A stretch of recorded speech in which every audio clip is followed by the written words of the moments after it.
أشهد أن محمدا رسول الله.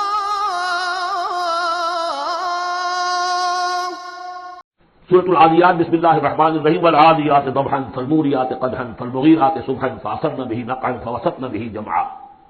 یہ پانچویں اور آخری صورت ہے اس اسلوب کی جو صافات سے شروع ہوا تھا. والصافات صفا فالزاجرات زجرا، پھر آئی والذاریات ذروا، اور پھر اس کے بعد آئی والمرسلات عرفا، پھر آئی والنازعات غرقا، اور یہ آخری ہے والعادیات ضبحا. اور ان قسموں کے بارے میں بھی اجماع ہے، ان کے معنی میں کوئی اختلاف نہیں ہے. وہ گھوڑے کے جو دوڑتے ہیں ہانپتے ہوئے، قسم ہے ان گھوڑوں کی، یا گواہ ہے وہ گھوڑے جو دوڑتے ہیں ہانپتے ہوئے. فالموریات قدحا، پھر وہ اپنے سموں سے چنگاریاں نکال رہے ہوتے ہیں. جب وہ کسی پتھر کے ساتھ ٹکراتے ہیں تو چنگاری نکلتی ہے. فالموریات قدحا فالمغیرات صبحا، اور پھر وہ الصبح in the small hours of the morning جا کر غارت گری کرتے ہیں. یہ عربوں کا جو کلچر تھا، ان کی جو تہذیب تھی، لوٹ مار، اور لوٹ مار کے لیے ان کا وقت مقرر تھا small hours of the morning, جبکہ بہت سکون سے لوگ سوئے ہوئے ہیں، ٹھنڈی ٹھنڈی ہوا چل رہی ہوتی ہے، بہت ہی مریض کو ساری رات بھی اگر نیند نہ آئی ہو تو اس وقت آ جاتی ہے. وہ وقت ایسا ہوتا ہے. اس میں جاتے تھے وہ برق رفتاری کے ساتھ گھوڑوں پر جا کر لوٹ مار کیا، قتل کیا، اور پھر بھاگے وہاں سے. یہ ان کا عام جو ہے کلچر ہے. لیکن اس میں استعمال کون ہو رہا ہے؟ گھوڑا. اچھا، یہ گھوڑا جو ہے پھر ان کی جنگوں میں بھی استعمال ہوتا تھا. جبکہ آمنے سامنے جنگیں ہیں، وہ جنگوں کے اندر جاتا تھا، حالانکہ اس کی تو کسی سے لڑائی نہیں ہے، وہ صرف اپنے مالک کی وفاداری کر رہا ہے، جو اسے کچھ کھلا دیتا ہے، کوئی دانہ ڈالتا ہے، کوئی کبھی اس کے جو ہے وہ مالش کر دیتا ہے. اس کا اتنا وفادار ہے کہ فرمایا فالمغیرات صبح فاثرن به نقعا، اور پھر جا کر وہ گند اٹھاتا ہوا دوڑ کر جاتا ہے فوسطن به جمعا، اور جمعیت کے اندر گھس جاتا ہے. آپ کو معلوم پچھلے زمانے میں کیا ہوتا تھا؟ لے کر نیزا اور یا کوئی اور شے جو ہے وہ سوار گھوڑے کو لے کر دوڑا ہے، کس میں؟ دشمن کے اندر صفوں میں گھس رہا ہے، اور تیر آ رہا ہے، گھوڑا مر رہا ہے، ہوتا ہے، تلوار لگی ہے، گھوڑا مر گیا ہے.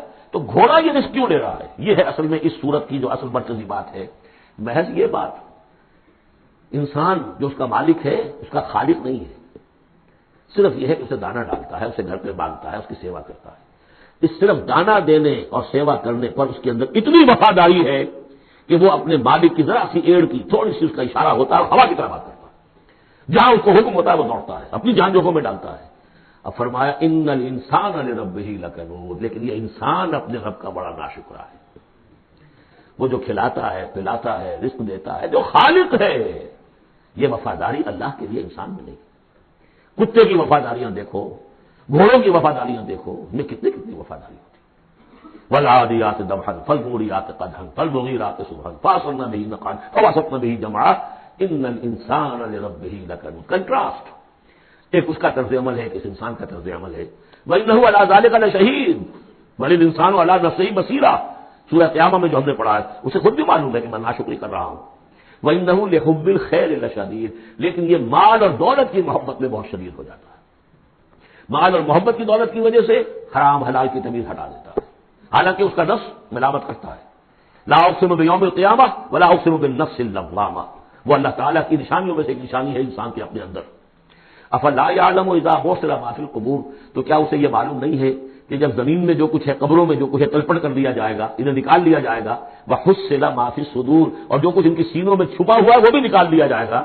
ان ربهم بهم یومئذ لخبیر، یقیناً اس دن ان کا رب ان سے پوری ان کی باتیں جو ہیں ان سے باخبر ہوگا، ان کی خبر لے لے گا اور ان سے حساب کتاب لے لے گا. اللہم ربنا حاسبنا حسابا یسیرا. ان صورتوں کے آخر میں یہ دعا، اللہ تعالی ہم سے آسان حساب لیجو. بارک اللہ لی ولکم فی القرآن العظیم ونفعنی وإیاکم بالآیات والذکر الحکیم. مولاي صل وسلم